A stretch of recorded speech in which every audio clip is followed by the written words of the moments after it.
আসসালামু আলাইকুম, সবাই কেমন আছেন? আশা করি সবাই ভালো আছেন। আল্লাহর রহমতে আমরাও ভালো আছি। এই তো মেয়েকে স্কুলে মানে ছেলেকে স্কুলে দিয়ে মেয়েকে স্কুল থেকে নিয়ে আসলাম। নিয়ে এসে ওকে হালকা পাতলা কিছু নাস্তা দিলাম আর কি খেতে, যেহেতু অনেক সকালে স্কুলে গেছে। টিফিনও তো সেরকম খায় না। দিয়ে ওদের মানে সাইপাকে নাস্তাটা দিয়ে আমি একটু রান্না করে চলে আসছি। একটু দুপুরে রান্না করব, এই তো শাক ভাজি করব, ডাল রান্না করব, আর আমার জন্য শুটকি মাছ ভর্তা করব। দেখেন, ডালের মধ্যে টমেটো দিছি, টমেটোটা মানে গলতেইছে না, মানে সিজন ছাড়া টমেটো হলে যা হয় আর কি। এদিকে আমার শাকটাও মানে সিদ্ধ করা শেষ, এখন ভালো করে ইয়ে করে নিব আর কি, পানি ফেলে ধুয়ে নিব।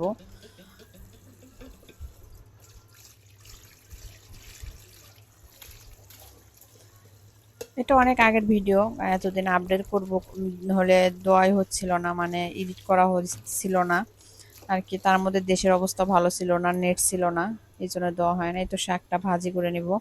আমার কাছে শাক ভাজির মধ্যে শুকনো মরিচটা দিলে ভালো লাগে ভাতের সাথে খাইতে। এখন পেঁয়াজ রসুন আর কাঁচামরিচ দিয়ে দেব।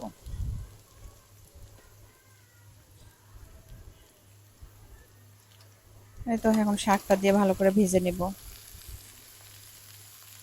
এদিকে আজানও দিয়ে ফেলছে আর কি। মানে সময় কোন দিক দিয়ে যায় সারাদিন এটা বোঝাই যায় না, এমন একটা অবস্থা। মানে প্রতিটা মেয়ের ক্ষেত্রে এরকমই, যে সারাদিন সংসার বাচ্চার পিছনে দৌড়াইতে দৌড়াইতে নিজের জন্য যে সময় বের করা হবে সেটা কখনোই হয়ে ওঠে না। তার মধ্যেও ওরকম করে সময় বের করতে হয় আর কি। এই তো এখন একটু লবণ দিয়ে দিলাম। এই তো শাক ভাজি করা শেষ, এখন ডালটা আমি বাগার দিয়ে দিব, এই জন্য একটু তেজপাতা দিলাম। তেজপাতাটা হালকা একটু তেলের সাথে একটু ইয়ে করে নিয়ে পরে পেঁয়াজ রসুন দিয়ে দিব।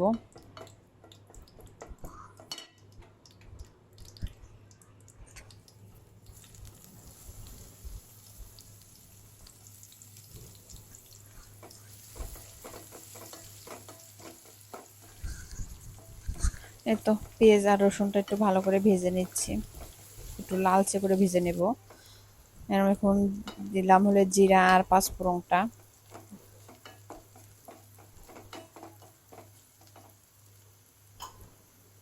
এই তো আর একটু ভেজে নিয়ে এখন ডাল দিয়ে দিব।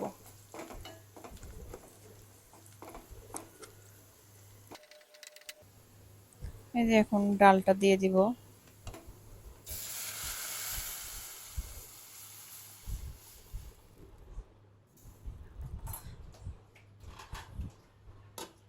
একটু ঢেকে দিলাম যাতে মশলার ফ্লেভারটা ডালের মধ্যে ভালো করে ইয়ে হয়ে যায়।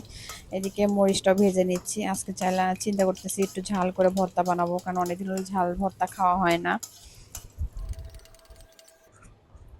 এই তো শুকনো মরিচ ভেজে উঠায় নিছি, এখন রসুন আর পেঁয়াজ দিব, দিয়ে ভেজে নিব। মাছ একটু পরে দিব, পেঁয়াজ আর রসুন একটু ভাজা হইলে। এই তো এখন পেঁয়াজ দিয়ে দিচ্ছি।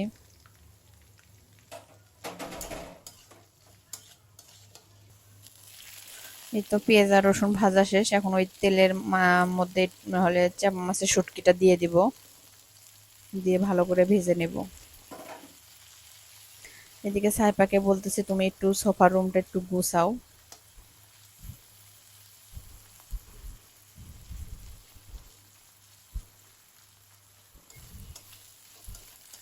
এই তো ভাজা শেষ, এখন বেটে নিব। বাড়তেছি আর চিন্তা করতেছি আজকে আমার হাতের অবস্থা দফারফা হয়ে যাবে, যে পরিমাণে ঝাল, হাত জ্বলবে আর কি। তারপর কি আর করাই, মন যেহেতু চাইছে খাইতে খাইতে তো হবেই। মরিচটা ভালো করে বেটে নিচ্ছি আগে, নাহলে ঝাল আরো বেশি লাগবে। তো এখন শুটকি মাছ পেঁয়াজ আর রসুন যেটা ইয়ে করে নিয়েছি সেটাও হলে বেটে ফেলবো। এই তো মা মেয়ের গোসল শেষ, সব কাজ শেষ, এখন মা মেয়ে খাচ্ছি। মেয়েকে একা দিছি, আমিও খাচ্ছি। এই তো ভিডিওটা আজকে এই পর্যন্ত। সবাই ভালো থাকবেন। আল্লাহ হাফিজ, আসসালামু আলাইকুম।